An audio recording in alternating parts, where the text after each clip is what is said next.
Rappers and music producers, it's Curtis King and CurtisKingBeats.com, back with another episode of Guerrilla Marketing 911. Today, we are going to be talking about the power of themed albums and themed concepts.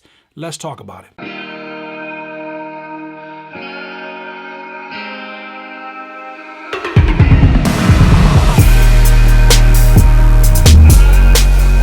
Rappers and music producers, for those of you that are familiar with my career as a rapper, you know that this particular guerrilla marketing idea was something that I actually executed and was actually huge for me. And it's something that I wish more artists would do or would really build upon within their career, because you could make a killing, especially now. Now, the project that I am speaking of is, of course, my project that I did in 2009 called Snick at Night. And just like the TV title suggests, this was a mixtape that basically I sampled old Nickelodeon TV shows from Doug to Ren and Stimpy to My Brother and Me. All these different TV shows I basically sampled and talked about my childhood, and this concept stayed very strong. Everything from the album cover down to the skits, down to the intro, the outro, everything was authentic to anybody who grew up on Snick at Night. Now, why was this project so huge for me? Because so many people could resonate with it, even if they didn't like rap music. It was actually a rap, trap, hip-hop type album, and it's actually on streaming websites right now, but the whole project was based upon me sampling these TV shows that immediately evoke an emotion out of people.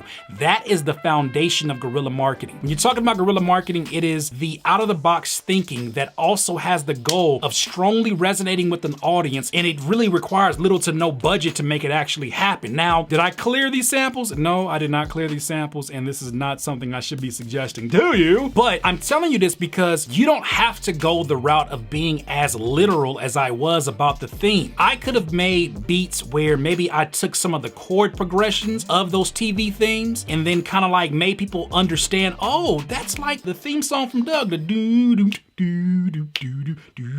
Imagine if I just said that and put it into a microphone, made it over a beat, and then I just actually rapped over that. Can you imagine how easy that would be to, if I did decide to put some marketing dollars or some promotion advertisement dollars, can you imagine how easy that would be to connect with people? And I gotta tell you, I got the idea when I did a presentation back in high school, way back in high school. I did a presentation where I talked about all my favorite TV themes and what they meant to me and how they were a lot more empowering than the TV themes of cartoons and TV shows today. And when I did it, I literally saw people in the room tearing up because of the childhood memories they associated with that. And at the time it didn't click, but it took some years and years and years later, and I said, you know what? I'm going to do this project. And after I did it, I noticed some artists within the area that I was making this project, they started doing a theme project, and it didn't actually work the same way. And it's going to be for a few reasons that I'm going to explain today. When you are so embedded within a theme, and it's not just you trying to take advantage of a gimmick, because people who are diehard anything, diehard Dragon Ball Z fans, diehard anime fans, diehard skateboard fans, diehard whatever people are into, you cannot fake the funk. They know their stuff, and they know who doesn't know their stuff, right? Look at the way that they came crazy at Lupe Fiasco when he made Kick Push, and people were like, do you even skateboard, bro? And that whole controversy with Terry Kennedy and everybody that got involved, that whole thing got there because diehards were like, nah, fam, like,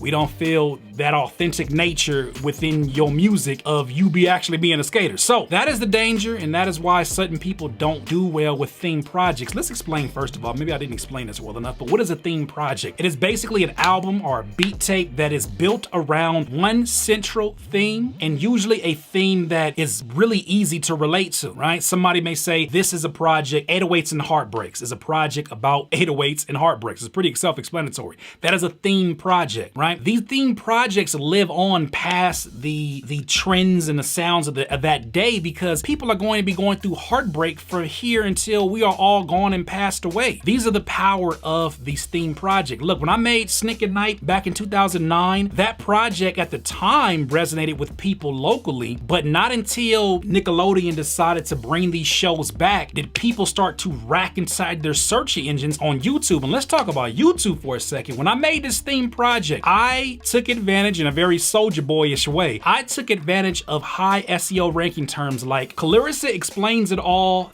theme song. You can actually find that on YouTube now. Clarissa Explains It All theme song, and I put in parentheses remix. And I was getting thousands and thousands and thousands of views per day from people who weren't even knowing they were searching for my beats. And then within the actual description, I think I had maybe a Bandcamp or Z-Share. Oh my God, it shows you how old that was, 2009. A Z-Share link that sent them to an automatic download, a free download, and that's probably the reason I didn't get sued. But here's the thing about it. You could be making a theme project that is going to be bigger than just the music, because the music is, you either like it or you don't like it. And for some people, that may be their only interaction with your music. But if they can fall in love with your love for something else, if they love what you love and they find a connection with that theme that you built this around, oh man, there is no feeling in the world like that. People still to this day, it's 2019, almost 10 years ago, people still to this day come to me about that project. Man, it's crazy. I showed my son and he was like, man, that's so cool. These old school shows you told me about, Dad, this guy did a whole project about them. That is why they live on. Still to this day, these remixes are still on YouTube. This is the power of theme projects. It gives you an opportunity to make somebody give a damn about your music who probably would have never checked it out, and if they did, they probably wouldn't give it the light of day. But it's a talking piece also. We got to talk about how much of a talking piece it becomes when you make a project built around something that already has a large fan base, something that already has a lot of people congregating together. In this day and age, if you were to do what I did in 2009, you would have a greater opportunity that I didn't have, which is to be a part of, maybe, like, say you are into Dragon Ball Z, say you do make a Dragon Ball Z. I got a buddy that made a song called Majin Buu, or Boo's Hungry, excuse me. The song is called Boo's Hungry, and the song just catapults. It goes all over the place. And because of his connection with the subculture of that cartoon, it connects with other fans of that particular cartoon. It's not a cartoon, Curtis. It's an anime. There's a difference. Find yourself a new editor.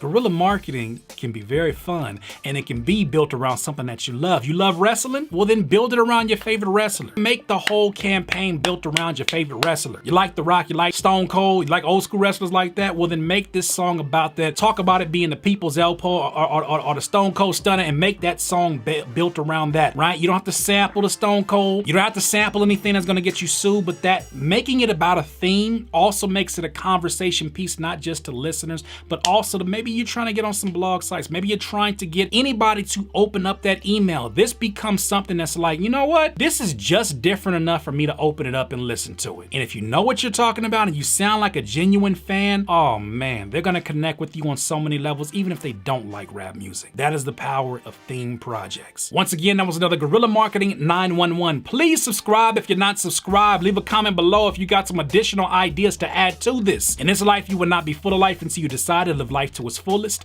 Once again, it's the leading voice of the online rapper and music producer community. Boy, don't at me. Peace. Please subscribe to the channel below. Curtis King, CurtisKingBeats.com.